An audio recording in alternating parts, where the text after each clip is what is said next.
Saat itu Cheng Yao dan Qian makan malam bersama. Cheng Yao juga memanfaatkan momen tersebut untuk membicarakan kasus Bai Xing. Kali ini Cheng Yao benar-benar memperlihatkan jika ia sangat ingin membantu Bai Xing mendapatkan keadilan karena Cheng Yao merasa bahwa Bai Xing adalah orang yang begitu baik. Mendengar hal tersebut langsung membuat Qian menegurnya sebab sebagai seorang pengacara harus bisa menjaga jarak dengan klien karena pengacara tidak boleh menggunakan perasaan ketika membantu klien. Perkataan Qian pun membuat Cheng Yao merasa sedikit kesal. Akhirnya Cheng Yao segera masuk ke kamarnya. Keesokan harinya Wu Jun menemui Qian yang sedang bermain panah. Saat itu Wu Jun meminta Qian untuk menghadiri sebuah acara penting. Wu Jun juga menyarankan agar Qian mengajak Cheng Yao karena atasan mereka memerintahkan untuk membawa seorang perwakilan pengacara wanita dari firma hukum mereka. Hal itu pun disetujui oleh Qian walaupun ia tetap saja mempertahankan sikap gengsinya. Di malam hari Cheng Yao pulang ke rumah dengan membawa sebuah bunga. Awalnya Qian mengira bahwa bunga itu diberikan untuk dirinya padahal Cheng Yao ingin meletakkan bunga tersebut di vas bunga yang ada di ruang tamu sebagai dekorasi. Hal itu benar-benar membuat Qian merasa sangat malu. Lalu Qian pun memberanikan diri untuk mengajak Cheng Yao pergi ke sebuah acara diskusi panel bersama dirinya. Qian juga terlihat sedikit memaksa Cheng Yao untuk menuruti perintahnya padahal Cheng Yao sudah memiliki janji bertemu dengan Cheng si adiknya. Di hari berikutnya Qian dan Cheng Yao sudah berada di acara yang diberitahukan Wu Jun namun ternyata Wu Jun hanya sedang menipu Qian karena acara itu adalah acara pesta lajang asosiasi hukum. Akhirnya mau tidak mau Qian terpaksa harus tetap berada di acara tersebut.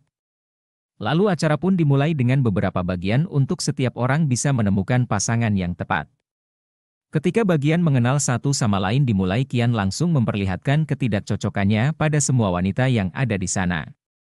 Kemudian saat bagian kedua dilakukan Qian segera meminta Cheng Yao untuk menjadi teman kelompoknya padahal ada dua orang laki-laki yang sedang ingin mengajak Cheng Yao bergabung. Kali ini mereka sedang berlomba mendayung namun Qian malah tidak membantu Cheng Yao sama sekali. Sampai akhirnya tanpa sengaja salah satu alat pendayung Cheng Yao terjatuh ke danau. Hal itu membuat ia segera ingin mengambil alat dayung tersebut tetapi Qian malah berusaha menahannya.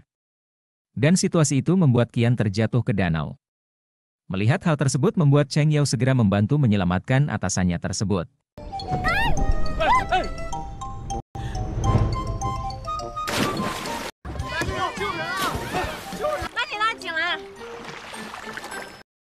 Kemudian Cheng Yao terlihat merasa sangat bersalah namun Qian malah berpikir jika sebenarnya Cheng Yao sudah menyimpan sebuah harapan pada Qian karena Cheng Yao yang mendorongnya ke danau lalu bertaruh nyawa berusaha ingin menyelamatkannya dengan harapan nantinya ia akan membebaskan hutangnya.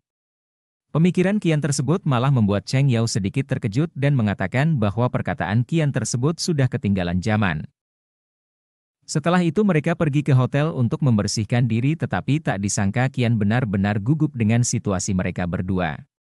Tak berselang lama Wu Jun pun ada di sana untuk mengantarkan pakaian yang diminta oleh Qian. Mengetahui keberadaan Cheng Yao membuat Wu Jun khawatir jika Qian sampai berbuat hal yang tidak baik namun ketika Wu Jun melihat pakaian Qian dan Cheng Yao ia benar-benar tidak habis pikir dengan mereka berdua, apalagi mereka malah terus saling berdebat. Akhirnya Wu Jun memutuskan untuk pergi dari sana. Wu Jun juga sempat meminta Cheng Yao untuk berhati-hati. Dan lagi-lagi Cheng Yao malah membuat Qian merasa kesal sebab ia menutup hidung serta mulutnya ketika Qian sedang bersin karena flu akibat kedinginan. Di malam hari Cheng Yao dan Qian sedang berada di rumah namun tiba-tiba saja ada seorang wanita yang mengetuk pintu rumah mereka. Kedatangan wanita itu membuat Cheng Yao mengira bahwa wanita tersebut adalah mantan pacar Qian. Qian juga melarang Cheng Yao untuk membuka pintu tetapi Cheng Yao malah sengaja membuka pintu. Ya. Akhirnya Dongmin mengira jika Cheng Yao adalah pacar Qian sebab Qian juga mengirimkan pesan pada Dongmin dengan memberitahu bahwa Cheng Yao memang pacarnya. Hal itu membuat Dongmin merasa begitu sedih dan kesal padahal Cheng Yao sudah berusaha menjelaskan pada Dongmin jika ia dan Qian tidak memiliki hubungan apapun namun Dongmin malah tidak mempercayai hal tersebut bahkan Dongmin terus mengingatkan Cheng Yao bahwa Qian hanya akan menjadi miliknya. Setelah Dongmin pergi akhirnya Qian memberitahu Cheng Yao bahwa Dongmin adalah putri seorang klien besar yang ia tolak cintanya tetapi ia terus saja mengejarnya. Keesokan harinya saat berada di kantor, Cheng Yao membelikan minuman untuk Bao dan Yu Fei. Ternyata Cheng Yao ingin meminta laporan kasus yang ditangani Qian selama 3 bulan terakhir sebab Cheng Yao mau mempelajari semua kasus tersebut. Kemudian ketika Cheng Yao sudah pulang ke rumah, ia langsung memeriksa semua berkas kasus yang ditangani Qian. Kali ini akhirnya Cheng Yao menemukan sebuah kejanggalan. Hal itu membuatnya langsung mencoba menghubungi klien tersebut. Dan tak disangka usaha Cheng Yao malah membuatnya mengetahui jika ternyata Qian mengidap insomnia dan hanya dirinya lah yang bisa menyembuhkan penyakit Qian tersebut.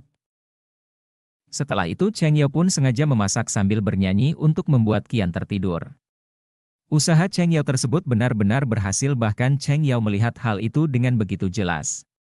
Sampai akhirnya Cheng Yao merasa bahwa Qian sudah berada di bawah kendalinya.